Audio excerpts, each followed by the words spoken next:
శ్రీగురుభ్యో నమ. హరి ఓం. మకర రాశి వారికి ఈ పరాభావన సంవత్సరంలో ఆదాయ వ్యయ రాజపూజ్య అవమానాలు ఏ విధంగా ఉండబోతున్నాయి, ఈ సంవత్సరం అంతా కూడా ఏమన్నా మార్పులు జరుగుతున్నాయి అనేటువంటి విషయంలో మనం పరిశీలనకు వస్తే కనుక ముందుగా ఆదాయం 2, వ్యయం 8, రాజ్యపూజ్యాలు 1, అవమానాలు 6గా ఉన్నాయి. గృహంలో అనేకమైన మార్పులు చేస్తుంటారు, స్థానచలనం జరుగుతూ ఉంటుంది. ఆర్థికంగా పర్వాలేదులే అన్న మాట అనుకుంటారు. ఈ సంవత్సరం కూడా అంతగా కలిసి రావట్లేదేమో, రానున్న రోజుల్లో నాకు కలిసి వస్తుందని ప్రథమాంకంలో ఇబ్బంది పడుతున్నా సరే సంసారాన్ని సాగిస్తారు. ద్వితీయాంకంలో మాత్రం నిలబడతారు. ఆర్థికమైన అప్పులు ఏవైతే ఉన్నాయో ప్రథమాంకంలో తీర్చలేకపోతారు, ద్వితీయాంకంలో మాత్రం ఖచ్చితంగా మీరు తీర్చివేస్తారు. తాత ముత్తాతల నుంచి లభించేటువంటి స్థిరాస్తి ఏదైతే ఉందో అది ఈ సంవత్సరంలో ఎట్టి పరిస్థితుల్లోనూ రాదు.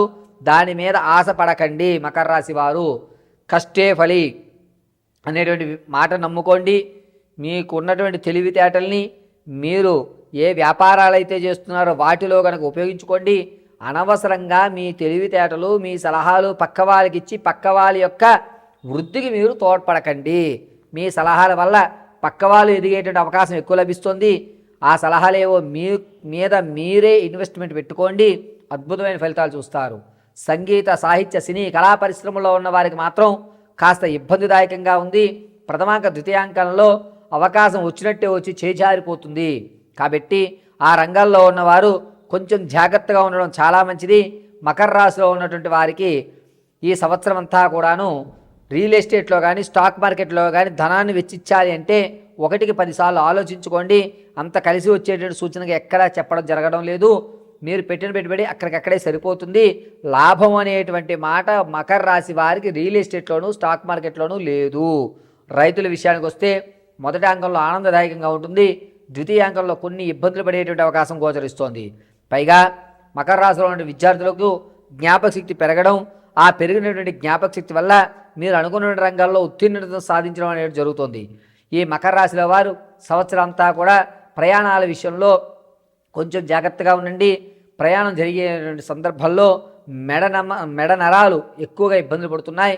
మీకు యాక్సిడెంట్ అనేటువంటిది ఈ మెడకు సంబంధించి కానీ తల వెనక భాగానికి సంబంధించి కానీ ఎక్కువ జరిగేటువంటి వ్యవస్థలే గోచరిస్తున్నాయి. కాబట్టి మకర రాశి వారు ప్రయాణాల్లో అత్యంత జాగ్రత్తగా ఉండాలి. పైగా ఈ మకర రాశిలో ఉన్నటువంటి వారు విలువైన వస్తువులు ఏవైతే ఉన్నాయో, స్థిరాస్తులు ఏవైతే ఉన్నాయో వాటిని అమ్మేసుకోవడం జరుగుతుంది. కాబట్టి మీరు అమ్మకాలు చేయబడుతున్నప్పుడు కొంచెం జాగ్రత్తగా ఉండండి. అమ్మకాల విషయంలో చాలా చాలా జాగ్రత్తగా 1కి 2 సార్లు ఆలోచించి మీ నిర్ణయం తీసుకోండి.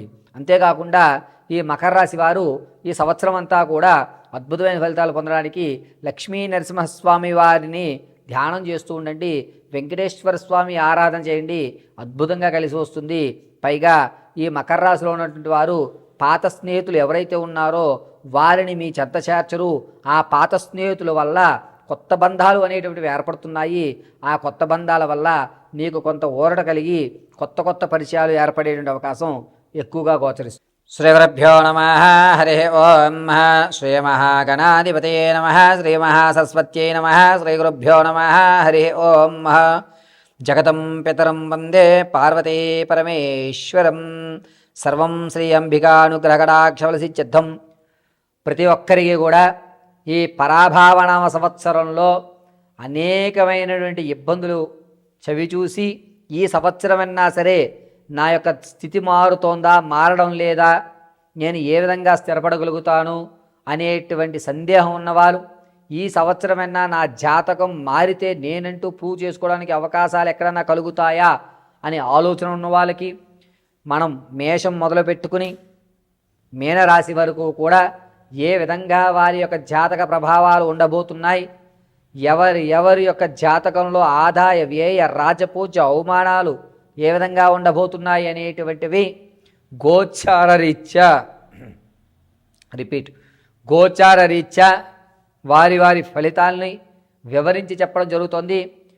క్షుప్తంగా ఆదాయ వ్యయ రాజపూజ్య అవమానాలు వారి యొక్క స్థితిగతులు ఈ సంవత్సరం ఏ విధంగా ఉండబోతోంది అనేది మనం ఇప్పుడు వివరణగా నేను ఇప్పుడు చెప్పేటువంటి ప్రతి రాశి ఫలితము కూడా గోచార రీత్యా మాత్రమే తెలియజేయడం జరిగింది. వ్యక్తిగతంగా మీ జాతకాన్ని తెలుసుకోవడానికి కింద స్క్రోల్ అవుతున్న నెంబర్ని సంప్రదించండి. ఆ నెంబర్ సంప్రదించినప్పుడు మీ date of birth, time, place of birth ఈ 3 ఆధారాలుగా మీ పూర్తి జాతకాన్ని విశదీకరించి చెప్పడం జరుగుతుంది. ఒకవేళ మీకు డేట్ ఆఫ్ బర్త్లో కానీ, టైంలో కానీ, ప్రదేశంలో కానీ ఏదన్నా తెలియకపోతే మీ ఫోటోను మాకు వాట్సాప్ చేయడం, మేము అడిగేటువంటి 3 ప్రశ్నలకు మీరు సమాధానం చెప్పడం వల్ల ఆ గణాంక పరిమాణాన్ని బట్టి మీ జాతకాన్ని విశదీకరించి వివరించి చెప్పడం జరుగుతుంది.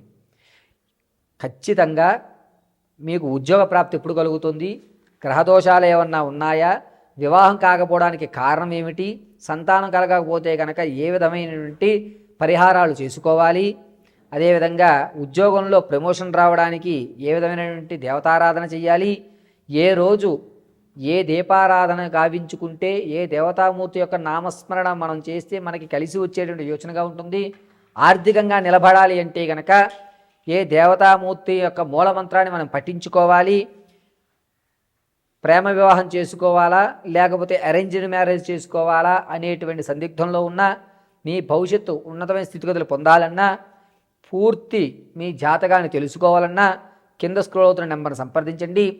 పూర్తిగా మీ జాతకాన్ని తెలుసుకోండి. ఖచ్చితంగా చెప్తున్నాను, మరొకసారి వినండి. ఇప్పుడు వరకు నేను చెప్పినటువంటి ఈ ద్వాదశ రాశులు అంటే మేషం నుంచి మీనం వరకు కూడా గోచార రీత్యా మాత్రమే తెలియజేయడం జరిగింది అనేటువంటి అవకాశం ఏర్పడుతోంది.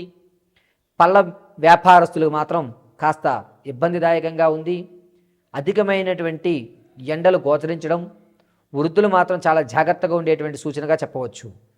అంతేకాకుండా మేఘాధిపతి చంద్రుడు అవుతూ ఉండడం వల్ల సకాలంలో రావాల్సిన వర్షాలు వడగళ్ల వర్షాలుగా, రావలసినటువంటి ఋతుపవనాలు కాస్త ఆలస్యంగా రావడం, దీనివల్ల రైతు కొంచెం ఇబ్బంది పడేటువంటి అవకాశం ఏర్పడుతోంది.